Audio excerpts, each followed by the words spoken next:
Right ఇక detail చూస్తే తూర్పు గోదావరి జిల్లా కోరుకొండ మండలం కోటికేశవరంలో కొత్త ఏడాది వేడుకల్లో కొట్లాట జరిగింది. అర్ధరాత్రి మద్యం మత్తులో రెండు వర్గాలు ఇటుకలతో పరస్పరం దాడి చేసుకున్నాయి. ఈ ఘర్షణలో పలువురికి తీవ్ర గాయాలవగా బాధితులను రాజమహేంద్రవరం ఆసుపత్రికి తరలించారు. రంగంలోకి దిగిన పోలీసులు 8 మందిని అదుపులోకి తీసుకుని 2 వాహనాలను స్వాధీనం చేసుకున్నారు. గ్రామంలో ఉద్రిక్తత నెలకొనడంతో భారీ పోలీస్ పికెట్ ఏర్పాటు చేశారు.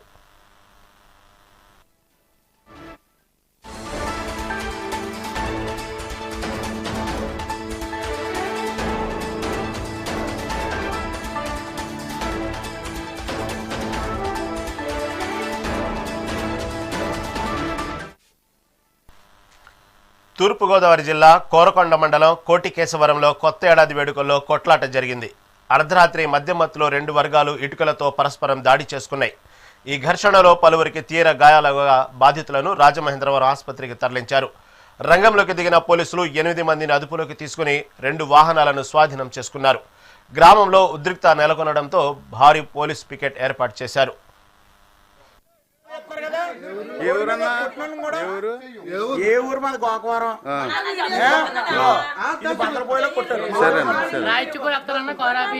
అన్నా సరే కొడతారా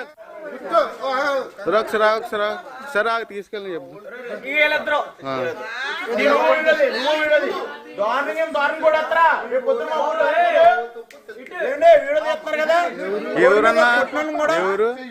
ఏ ఊరు మాది గోకవరం.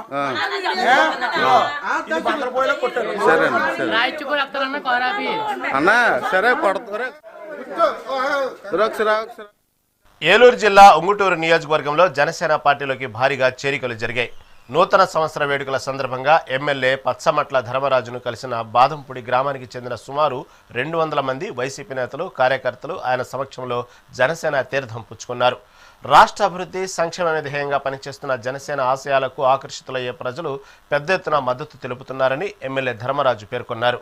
కొత్త ఏడాదిలో నియోజకవర్గ అభివృద్ధికి మరింతగా కృషి చేస్తానని ఆయన ఈ సందర్భంగా స్పష్టం చేశారు.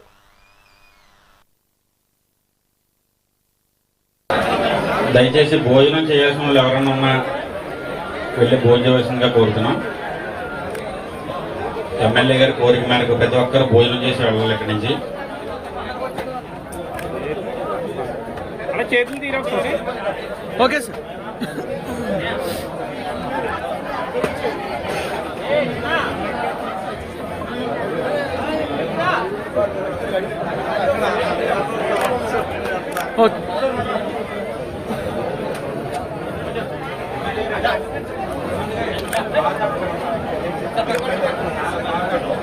Okay madam. Okay madam. అర్థం లేదా? ఓకే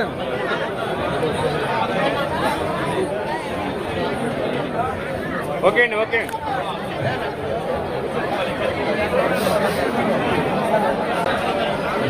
గుంటూరు జిల్లా తెనాలి నియోజకవర్గ ప్రజలకు సబ్ కలెక్టర్ సంజనా సింహ నూతన సంవత్సర శుభాకాంక్షలు తెలియజేశారు. మెగా 9 టీవీ యాజమాన్యానికి, సిబ్బందికి మరియు ప్రేక్షకులకు శుభాకాంక్షలు తెలిపిన ఆమె ప్రజలందరూ సుఖ సంతోషాలతో పండుగలు జరుపుకోవాలని ఆకాంక్షించారు. రెవెన్యూ శాఖకు సంబంధించి ప్రజలకు ఎలాంటి సమస్యలున్నా గ్రీవెన్స్ ద్వారా తన దృష్టికి తీసుకురావాలని, వాటిని త్వరితగతిన పరిష్కరిస్తామని సబ్ కలెక్టర్ హామీ ఇచ్చారు. అటు తహసీల్దార్ కేవీ గోపాలకృష్ణ కూడా ప్రజలకు, ప్రజా ప్రతినిధులకు నూతన సంవత్సర మరియు ముందస్తు సంక్రాంతి శుభాకాంక్షలు అందజేశారు. రెవెన్యూ డిపార్ట్మెంట్ తరఫున, సబ్ కలెక్టర్ ఆఫీస్ తరఫున మేమందరికీ కూడా ఈ న్యూ ఇయర్ వార్మ్ విషెస్, హెల్దీగా, ప్రాస్పరస్ గా అవుతుందని కోరుకుంటున్నాము. అలాగే రెవెన్యూ డిపార్ట్మెంట్ లో ఉన్నాం కాబట్టి రెవెన్యూ గ్రీవెన్సెస్ ఏ వస్తాయో రీసెంట్ గా మనకు వచ్చిన సర్క్యులర్స్ ప్రకారం గౌరవ సీఎం గారు చెప్పినట్టు, గౌరవ సిసిఎల్ఏ సార్ చెప్పినట్టు, అందరు చెప్పినట్టు కూడా ఆ ఇన్స్ట్రక్షన్స్ ని ఫాలో అవుతూ ఎట్టి పరిస్థితుల్లో టైమ్లీ మేనర్ తో డ్యూ ప్రాసెస్ ని ఫాలో అవుతూ ట్రాన్స్పరెంట్ గా గ్రీవెన్సెస్ ని రిజాల్వ్ చేస్తాము అని ఈ ఇయర్ చెప్పడం జరుగుతుంది. అందరూ కూడా న్యూ ఇయర్ సెలబ్రేషన్స్ బాగా చేసుకుని, మనకి పొంగల్ కూడా రాబోతుంది కాబట్టి సంక్రాంతి శుభాకాంక్షలు కూడా చెప్తున్నాము. ధన్యవాదాలు. నూతన సంవత్సర శుభాకాంక్షలు. మెగా 9 టీవీ యాజమాన్యానికి, సిబ్బందికి, అట్లాగే తెనాలి మండల ప్రజలందరికీ, ప్రజాప్రతినిధులకి, నాతోటి ఉద్యోగస్తులకి, మండల స్థాయి అధికారులకి, అందరూ ప్రజాప్రతినిధులందరికీ కూడా హృదయపూర్వకంగా నూతన సంవత్సర శుభాకాంక్షలు. మెగా 9 టీవీ యాజమాన్యానికి ఏలూరు జిల్లా ప్రజలంతా సుఖ సంతోషాలతో వర్ధిల్లాలని అన్నారు ఎమ్మెల్యే బడేటి చంటి. నూతన సంవత్సర సందర్భంగా ఏలూరు క్యాంపు కార్యాలయంలో ఆయన కార్యకర్తలతో కలిసి వేడుకల్లో పాల్గొన్నారు. రాష్ట్ర ప్రజలకు కూటమి అభివృద్ధి సంక్షేమాన్ని అందిస్తుందని తెలిపారు. కూటమి ప్రభుత్వం చేసిన పనులే దానికి నిదర్శనమని అన్నారు.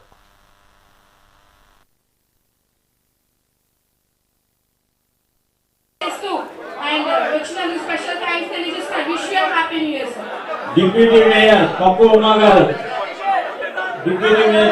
గారు వారి మిత్రులంతా కూడా నూతన సంవత్సర సందర్భంగా ఎమ్మెల్యే, అలాగే డిప్యూటీ మేయర్ వందనా శ్రీనివాస గారు వారి మిత్రులంతా కూడా భారీ సందర్భంగా ఎమ్మెల్యే బడేటి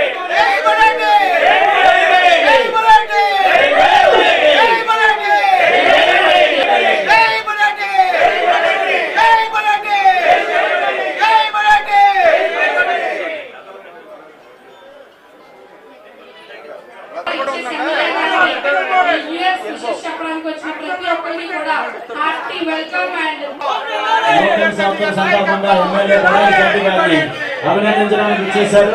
వారందరికీ పేరు పేరున ధన్యవాదాలు.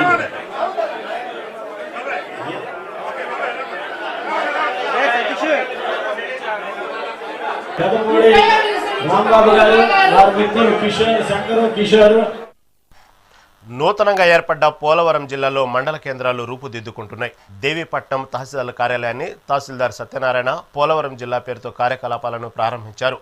పోలవరం నూతన జిల్లాగా ఏర్పాటు చేసిన నేపథ్యంలో రిబ్బన్ కటింగ్ చేసి కార్యాలయాన్ని అధికారికంగా ప్రారంభించి తొలి ఫైల్పై సంతకం చేశారు. ఈ సందర్భంగా యూటీఎఫ్ ఉపాధ్యాయులతో కలిసి కేక్ కటింగ్ నిర్వహించి మండల ప్రజలకు, అధికారులకు నూతన సంవత్సర శుభాకాంక్షలు తెలిపారు. అనంతరం రంపచోడవరం కేంద్రంగా పోలవరం నూతన జిల్లాగా ఏర్పాటు చేసినందుకు సత్యనారాయణ ప్రభుత్వానికి ప్రత్యేక కృతజ్ఞతలు తెలిపారు.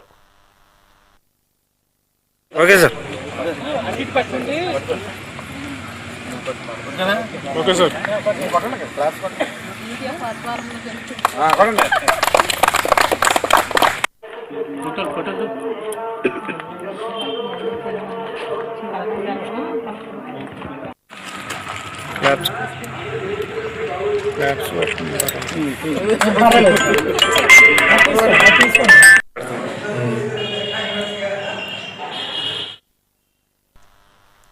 నెల్లూరులోని మంత్రి పొంగూరు నారాయణ నివాసం నూతన సంవత్సర వేడుకలతో సందడిగా మారింది. ఉదయం నుంచి అధికారులు, టీడీపీ నేతలు, అభిమానులు భారీగా తరలివచ్చి మంత్రికి శుభాకాంక్షలు తెలియజేశారు. అభిమానుల మధ్య కేక్ కట్ చేసిన మంత్రి నారాయణ రాజకీయాలకు అతీతంగా ప్రజల కష్టసుఖాల్లో తోడుంటారని హామీ ఇచ్చారు. నియోజకవర్గ అభివృద్ధికి, ప్రజల శ్రేయస్సుకు అహర్నిశలు కృషి చేస్తారని ఆయన సందర్భంగా స్పష్టం చేశారు.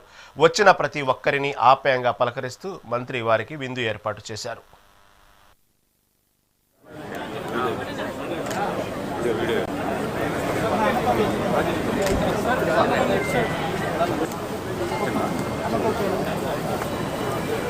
ఒక నిమిషం అట్టే ఉండండి అన్న, ముందుకు రండి సార్.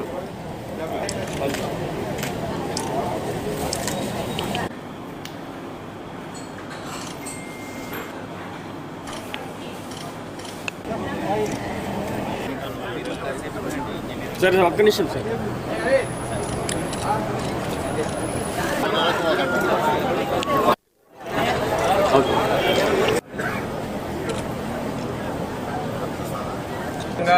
வைகோ ஜாதி நீதாடினால் தீங்கினது நாடெல்லாம் திங்களி மம்மா அதிவேலு பொங்கு விதம் செங்கலு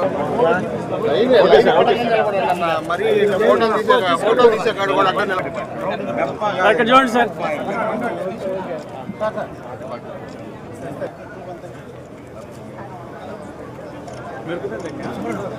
ఓకే అమ్మా, రండి రండి, ఇటు పక్క రండి.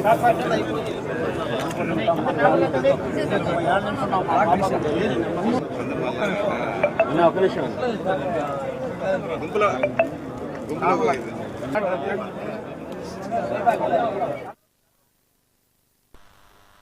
సీఎం చంద్రబాబు ఎక్కడికి వెళ్లారో ప్రజలకు చెప్పాలని మాజీ ఎమ్మెల్యే వైఎస్ఆర్సీపీ నేత టీజా సుధాకర్ బాబు డిమాండ్ చేశారు. ఆయన కొద్ది రోజులుగా ఎందుకు కనబడటం లేదని, ఎక్కడికి వెళ్లారో ప్రజలకు చెప్పాలన్నారు. చంద్రబాబు పర్యటనపై ప్రజలకు పలు అనుమానాలు ఉన్నాయని వాటిని నివృత్తి చేయాలన్నారు. ఇప్పుడు మాకు సమస్య వచ్చింది. అనాధికారికంగా చంద్రబాబు నాయుడు సింగపూర్కి ద్వితీయ పౌరసత్వం కలిగి ఉన్నాడు. సింగపూర్ అంటే ఆయనకు అత్యంత ప్రీతిపాత్రమైనటువంటి నగరం.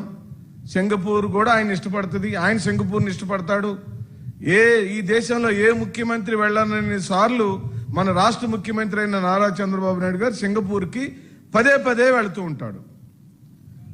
ఆయనకి సింగపూర్ అంటే ఇష్టం.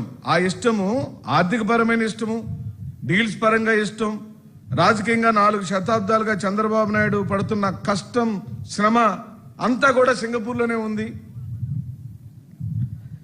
లండన్ వెళ్తున్నానని చెప్పి సడన్ గా అక్కడికి ఎందుకు వెళ్ళారు? అసలు వెళ్ళారా? సింగపూర్లోనే ఉన్నారా? ఇవన్నీ అనుమానాలు.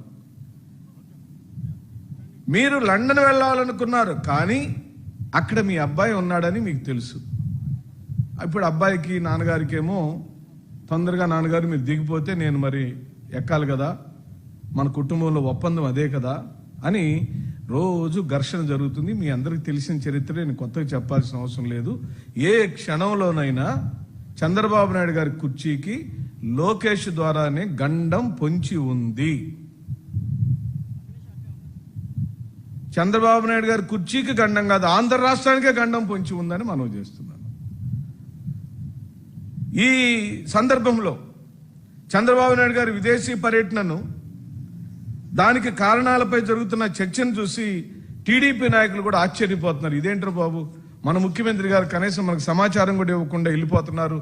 ఇటు కనీసం ఏం జరుగుతుందో కూడా ఆ ఆంతరంగికమైనటువంటి ఏ ఒక్క వ్యక్తులకు, పార్టీ వ్యక్తులకు సమాచారమే ఉండటం లేదు. దీనికి కారణం ఏంటి అని చెప్పి అడుగుతున్నాం.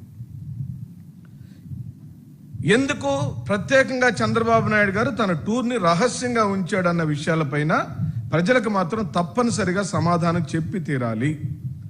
ఎందుకు అడుగుతున్నాం ఇలా అంటున్నామంటే, కొన్ని రోజుల క్రితం, కొన్ని నెలల క్రితం మా నాయకుడు, రాష్ట్ర మాజీ ముఖ్యమంత్రి శ్రీ వైఎస్ జగన్మోహన్ రెడ్డి గారు వారి కుమార్తె యొక్క చదువుల విషయమై లండన్ వెళ్ళినప్పుడు, లండన్ నుంచి ఇంకో చోటకి ఎక్కడికో వెళ్ళాడు, అసలు లండనే వెళ్ళలేదు, మధ్యలో దిగాడు అని విపరీతమైన కథనాలల్లి మా నాయకుడిని అనేక రకాలుగా అవమానపాలు కార్యక్రమాలు చేశారు కదా. ఇప్పుడు మీరు సమాధానం చెప్పండి. ఎక్కడికి వెళ్ళాడు చంద్రబాబు నాయుడు? దాచుకున్న డబ్బులను దాచుకోవడానికి పోయాడా, లేకపోతే ఎవరెవరికి దోచుకున్న డబ్బుల్ని దాచుకోవడానికి పోయాడా, ఎవరెవరికి ఎక్కడెక్కడ సంచులు ఇవ్వాలో ఆ లెక్కలు తేల్చడానికి పోయాడా, ఇచ్చిన సంచులు చేరతనే లేదో చూడటానికి పోయాడా, ఏ పని మీద వెళ్ళాడని అడుగుతున్నాం. పోనీ రాష్ట్ర ప్రయోజనాల పని మీద వెళ్ళుంటే ఏం ప్రయోజనాల కోసం వెళ్ళాడు, ఎజెండా ఏమిటి? ఒకవేళ ఎజెండా ప్రిపేర్ అయ్యి ఉంటే దాన్ని జిఐడి యొక్క విభాగము ఎందుకు ధృవీకరించలేదు? ఎందుకు ఆయన యొక్క పర్యటనలలో రాష్ట్ర ప్రజలకు సంబంధించిన ఈ అంశాల మీదన ఆయన పర్యటించబోతున్నాడు, ఈ అంశాల మీదన మీటింగ్ జరగబోతుంది, తద్వారా రాష్ట్ర ప్రజలకు ఇంత మేలు జరుగుతుందని తెలుసుకోవాల్సిన బాధ్యత మా మీద, అందరి మీద, ఈ రాష్ట్ర ప్రజల మీద ఉందని నేను మరోమారు మనవి చేస్తూ, ఏ రాష్ట్ర ప్రభుత్వంలో మనం చూసాం, 1 కాదు 2 కాదు 3 విమానాలు ఈ రోజున ఈ రాష్ట్రంలో వాడుతున్నారు. మీడియా మిత్రులారా, నేను లాస్ట్ ప్రెస్ కాన్ఫరెన్స్ లో చెప్పాను, వైఎస్ఆర్ కాంగ్రెస్ పార్టీ మీడియా విభాగం ద్వారా మేము ఏ సమాచారాన్ని ప్రజల ముందుకు చెబుతున్నా సాక్ష్యంతో, ఆధారంతో నిక్కచ్చిగా చెప్పగలుగుతున్నాం. మాకేం భేషజం లేదు. నేను చెబుతున్న మాటలలో మీడియా మిత్రులు కూడా పరిశోధించండి. మీరు ఇన్వెస్టిగేటివ్ జర్నలిజం మోడ్లోకి మారని నేను మనవి చేస్తున్నా. సుధాకర్ బాబు చెప్పాడు, పలానా రాంబాబు గారు చెప్పారు, పేర్ని నాని గారు చెప్పారు, అధికార ప్రతినిధి ఎవరో చెప్పారు కాబట్టి మీరు రాయమని మేము అడగటం లేదు. నేను చెబుతున్న ఈ సమాచారం నిజమో కాదో మీరే పరిశీలించి పరిశోధించి నిజాన్ని నిగ్గుదేల్చమని అడుగుతున్నా. ఈ రాష్ట్రంలో అధికార పార్టీ 3 హెలికాప్టర్లు, 3 నాయకులు 3 హెలికాప్టర్లు 3 విమానాలు వాడుతున్నమాట నిజమా కాదు? 3 నాయకులు, 3 హెలికాప్టర్లు, 3 విమానాలు, 600 ప్రయాణాలు. ఏం చేస్తున్నారు వీళ్ళు? ప్రయాణాలు ఎక్కడి నుంచి ఎక్కడికి వెళ్తున్నారు? ఓ మారి ఇంతకుముందే నేను చెప్పాను, ఉదయం పూట బ్రేక్ఫాస్ట్ ఏమో హైదరాబాద్లో చేశారు పవన్ కళ్యాణ్ గారు, 10 గంటలకు అమరావతి రివ్యూకి వచ్చారు, అక్కడ కొన్ని స్నాక్స్ తిన్నారు. లంచ్కి తిరుపతి వెళ్ళారు. తిరుపతిలో లంచ్ చేశాడు. అక్కడ కొన్ని రివ్యూస్ చేశాడు. 4 గంటలకు స్నాక్స్ తిన్నాడు. అక్కడి నుంచి మళ్ళీ విమానం వేసుకొని హైదరాబాద్ వెళ్ళి డిన్నర్ తిన్నాడు. ఈ ప్రయాణాలన్నిటికీ అవుతున్న ఖర్చు ఎంత? ఆ ఖర్చుకు మీ జీతాలు సరిపోతున్నాయా? ఇంకో పక్కనేమో మేము ఇలా అడిగినప్పుడు లేదు మేము ప్రభుత్వం యొక్క ఖర్చులతో తిరగటం లేదు, మేము సొంత డబ్బులతో తిరుగుతున్నామని చెబుతున్నారు. మంచిది.